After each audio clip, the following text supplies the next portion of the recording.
Hello and welcome to this episode of 5 Minutes on the Modern Homestead, where every Tuesday and Thursday you get a bite-sized portion of the Modern Homesteading podcast between full episodes to help keep you inspired and motivated on your homesteading journey. So let's jump right in.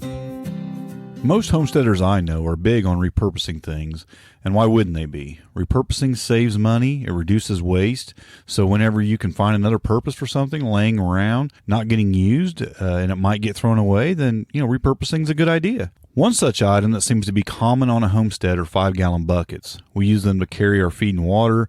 We use them to carry tools from place to place, or perhaps as a storage bin for things that pile up in our garages or our barns. I even seem to use them for a step or a stool occasionally if I need to reach something or sit down to work on something. By default, just because of what they are, they have a lot of uses on the homestead. However, we may tend to end up with more than we need for those normal everyday purposes. So what are some other ways we can use 5-gallon buckets and make the most of this resource? Well, on this episode of 5 Minutes on the Modern Homestead, I will share 10 ways to repurpose 5-gallon buckets for uses on your homestead. I'm going to go through these fairly quickly and give brief descriptions because, after all, this is a 5-minute show. So if you hear one of these that sparks your interest and you want to know more, a simple Google search will give you all the information you need. And, maybe we'll cover some of these individually on some other shows later. But for now, we'll just go through them quickly. So let's get started. You can use your 5-gallon buckets as nesting boxes for chickens.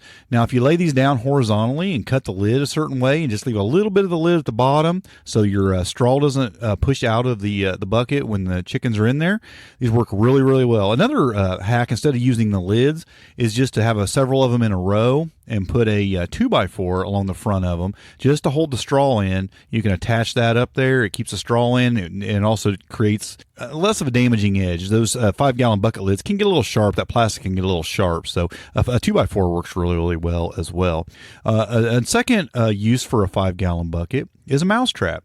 I've made a couple of these. You take a 5-gallon bucket, and at the top on each opposite side, you drill a hole and you run a wire through there. But before you do that, you slide that wire through either a piece of PVC pipe or a bottle with a lid on it that you've poked holes in each end or something like that, maybe a Pringles can, something like that. You put some peanut butter in the center of that, and then you make a ramp for the mice to walk up to that. Well, when they jump onto that spinning tube to get the peanut butter, they will fall, and you put some water in the bottom of the bucket and you drown the mice. So it's a good mousetrap. Now, I've made a couple of these and they work really, really well most of the time.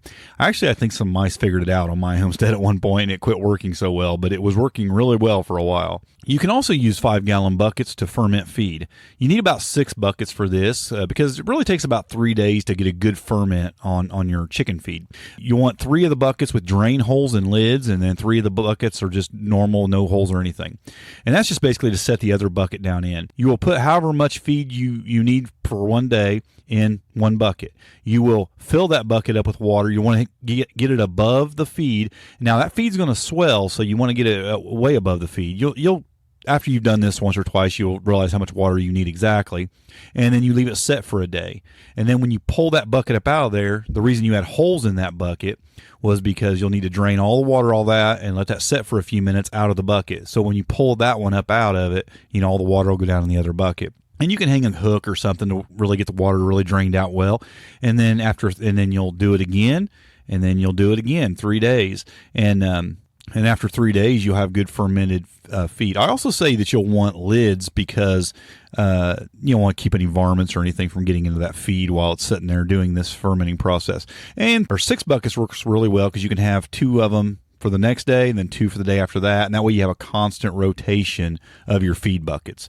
You can also just use 5-gallon buckets for large planters. You want to drill some small drain holes, and you want to put a little bit of gravel or fabric in the bottom of them. You don't have to, but it really helps keep the soil in as you water your plants. So that's just a simple use for a 5-gallon bucket. You can also use them for a rain gutter grow system. These are really cool. You can look these up on YouTube. A man named Larry Hall came up with this concept, and you'll drill holes for net cups. One hole in the center of the 5-gallon buckets for net cups.